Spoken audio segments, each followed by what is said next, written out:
kemungkinan besar disebabkan oleh meningkatnya konsentrasi gas-gas rumah kaca. Dalam buku The Ecologist karangan Edward Goldsmith dan The Limits to Grow karangan Dennis L. Meadows, mereka mengingatkan bahwa bahaya terbesar bagi umat manusia di masa depan adalah rusaknya lingkungan hidup yang sangat cepat. Hadirin, begitu pula keadaan ibu pertiwi kita saat ini. Tangis duka dan nestapa menerpa datang silih berganti. Badan Nasional Penanggulangan Bencana mencatat sebanyak 954 bencana telah terjadi di Indonesia sejak awal 2022, di mana telah mengakibatkan sebanyak 1.399.960 orang mengungsi dan 76 lainnya meninggal dunia. Untung saja hadirin, wabah COVID-19 dengan segala variannya yang menakutkan kita selama ini sudah agak mulai mereda, di mana telah menewaskan jutaan jiwa manusia dan telah memperak-perandakan seluruh dimensi kehidupan manusia di atas dunia ini. Dewan Hakim yang mulia, hadirin yang berbahagia, kondisi seperti yang telah kami paparkan tadi, jika tidak ada upaya-upaya yang serius dari berbagai pihak untuk menanggulanginya, maka berbagai bencana akan silih berganti menghantui seluruh eksistensi kehidupan manusia dan makhluk hidup lainnya di muka bumi ini. Atas dasar inilah, maka izinkanlah kami menyampaikan sebuah syarahan yang berjudul Memelihara Alam untuk Mencegah Bencana, dengan landasan firman Allah dalam Al-Quran Surah Ar-Rum ayat 41.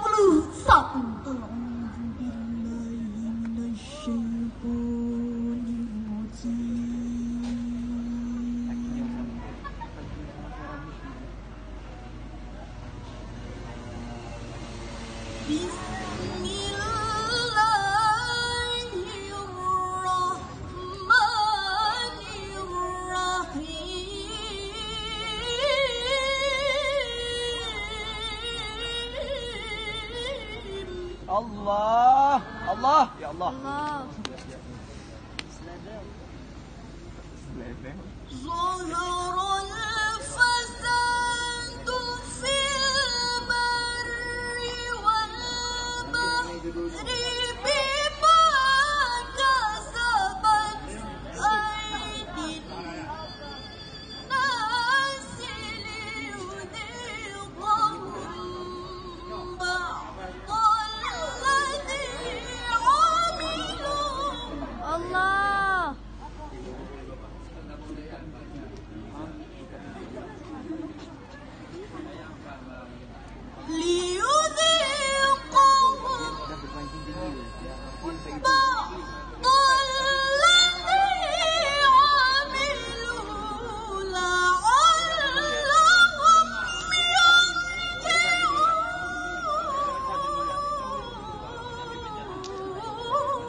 Aku berlindung kepada Allah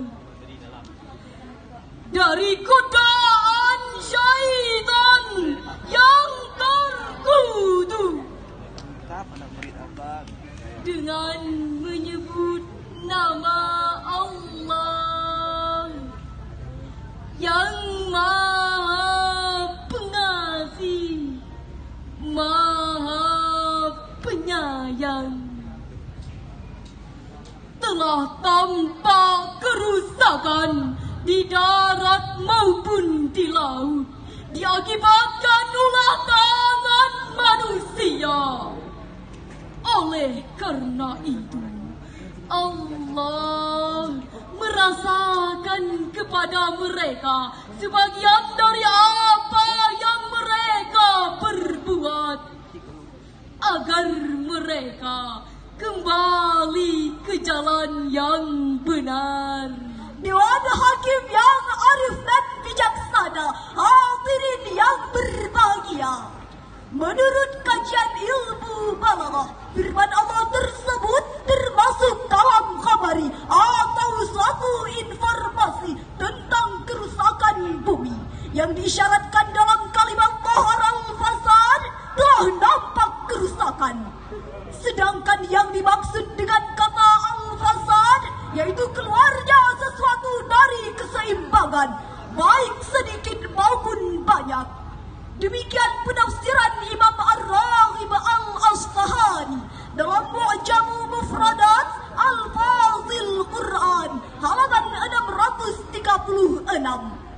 Sedangkan menurut Muhammad Ibnu Ali Asy-Syaukani dalam tafsir Fathul Qadir jilid 3 halaman 47 menafsirkan bahwa kata al-fasad memberikan makna yang umum meliputi sebuah jenis kerusakan.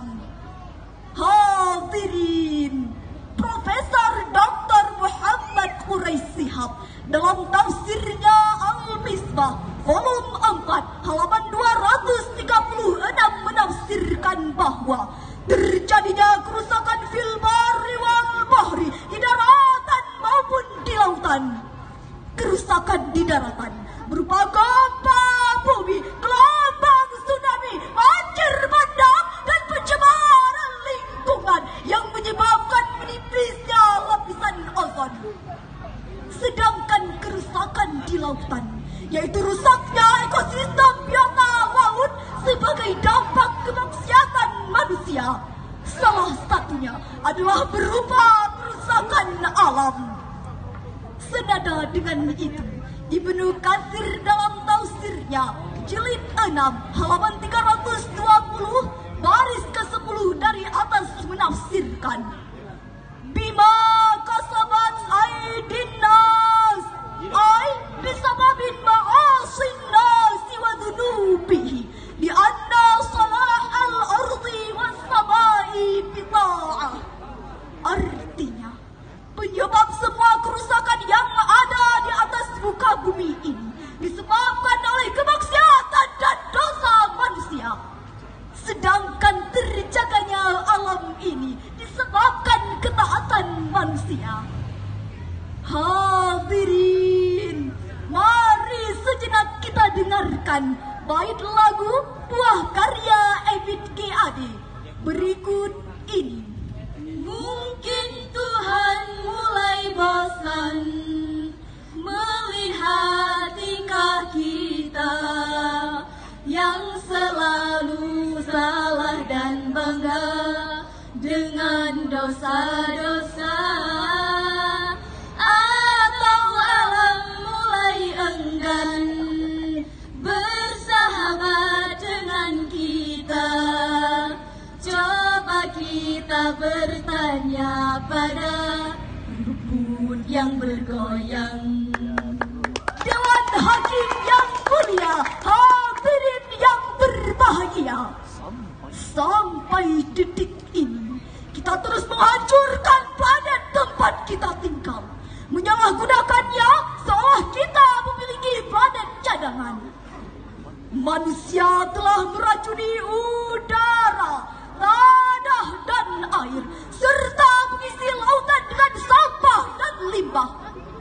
Dan sekarang alam menyerang balik dengan berbagai kerusakan dan kehancurannya. Demikian ungkapan Sekjen PBB Antonio Guterres pada One Planet Summit di penghujung 2019 yang lalu. Sebuah tamparan yang cukup hebat untuk manusia. Di laut dan di pantai, hewan tidak pernah meninggalkan sampah, tapi manusia justru melakukannya. Ternyata dalam hal ini, hewan lebih ramah daripada manusia. Lebih tegas lagi, kelompok pencinta lingkungan atau Greenpeace mengungkapkan, jika pohon terakhir telah dicabut, sungai terakhir telah tercemar, ikan terakhir telah ditangkap, kamu akan sadar bahwa manusia tak dapat memakan uang. Betul hadirin? Betul. Lalu apa yang harus kita lakukan untuk mencegah terjadinya bencana? Sebagai jawabannya, mari kita renungkan firman Allah dalam Al-Quran surah Al-A'raf ayat 56. ولا تفسدوا في الأرض بعد إصلاحها ودعوه خوفا وطمعا. Allah.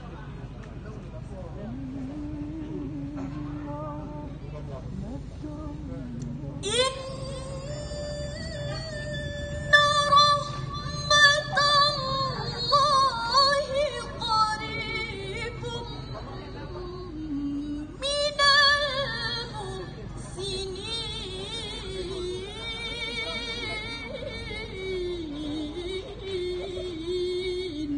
Allah. Inna rahmatallahi qaribun minal muhsinin.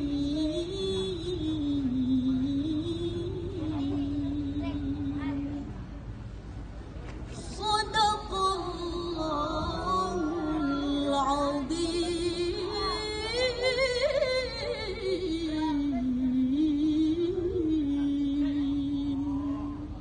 Dan janganlah kamu membuat kerusakan di muka bumi setelah Allah memperbaikinya.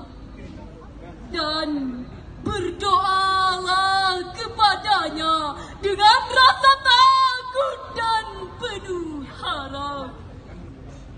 Sesungguhnya rahmat Allah amat dekat dengan orang-orang yang berbuat kebaikan. Maha benar Allah yang maha agung atas segala firman-Nya. Masyaallah muslimin wal muslimat rahimakumullah. Ayat tadi merupakan larangan agar manusia tidak membuat kerusakan di bumi ini dalam bentuk dan jenis apapun. Setelah Allah membuat kemaslahatan dan menciptakan hal-hal yang bermanfaat dari bumi ini. Kaidah usul fiqh mengatakan al-aslu fin nahyi lit-tahrim. Asal dari larangan itu menunjukkan keharaman. Dengan demikian membuat kerusakan, eksploitasi tanpa terkendali, membangun tanpa wawasan lingkungan, hukumnya haram. Membuat kerusakan itu sama saja dengan kita berbuat dosa dan menanam benih-benih kemaksiatan yang membuat Allah murka lalu menurunkan bencana kepada kita. Dalam kitab Al-Jawabul Kafi liman sa'ala 'anil dawa asy-syafi karangan Ibnu Qayyim Al-Jauziyah halaman 87, beliau mengutip perkataan Sayyidina Ali karamallahu wajhah, ma nuzila bala'un illa bitambin wa la rufi'a bala'un illa bitaubatin. Tidaklah musibah tersebut turun melainkan karena dosa, dan tidaklah musibah tersebut hilang melainkan karena taubat. Hadirin, Quran surah Al-A'raf ayat 56 tadi merupakan landasan etis teologi untuk mencegah terjadinya bencana. setidaknya ada dua hal yang harus kita lakukan. Yang pertama, memberitahukan kepada kita agar tidak merusak alam. Yang kedua, senantiasa bermohon dan berdoa kepada Allah sebagaimana perintahnya pada ayat ini. Wad'uuhu khaufan wa tama'a, ay khaufan min 'adzabihi wa tama'an fi rahmatihi. Dan berdoalah kepada Allah dengan penuh rasa takut pada siksanya dan penuh rasa harap pada rahmatnya. Demikianlah penafsiran Imam Ali As-Sabuni dalam Safatut Tafasir jilid 1 halaman 451. Hadirin, demikianlah gambaran yang dijelaskan oleh Allah tentang larangan agar manusia tidak membuat kerusakan setelah Allah menciptakan alam ini dengan sempurna, penuh harmoni, serasi dan seimbang untuk kemaslahatan seluruh makhluknya. Dari syarahan yang telah kami sampaikan tadi, dapat kami simpulkan bahwa berbagai kerusakan yang ada di atas muka bumi ini disebabkan oleh ulah tangan-tangan jahil manusia. Untuk mencegah bencana berkelanjutan, maka ada 3 hal yang harus kita lakukan. Yang pertama, kepada seluruh masyarakat, tumbuhkan kesadaran akan pentingnya memelihara dan memakmurkan alam. Dan harus ada rasa takut akan konsekuensi merusak alam. Yang kedua, kepada pelaku industri, wajib memperhatikan lingkungan hidup. Jangan merusak lingkungan dengan dalih reboisasi atau apapun alasannya demi keberlangsungan ekosistem alam. Yang ketiga, kepada para penegak hukum agar menindak tegas dan menumpas tanpa pandang bulu para perusak alam hingga ke akar-akarnya. Jika hal tersebut telah kita lakukan, kami yakin Alam Aceh semakin subur, Indonesia semakin makmur. insya Allah akan menjadi baldatun thayyibatun wa rabbun ghafur. Amin ya rabbal alamin. Demikianlah yang dapat kami sampaikan. Mohon maaf atas segala kekurangan. Dari Bener Meriah ke Aceh Selatan, Alamnya indah, cukup mempesona. Marilah jaga alam dan lingkungan demi masa depan kita semua. billahi taufiq wal hidayah. Wassalamualaikum warahmatullahi wabarakatuh. Waalaikumsalam warahmatullahi wabarakatuh. Mana? Hadirin, mari beri tepuk tangan yang meriah untuk peserta SK 006.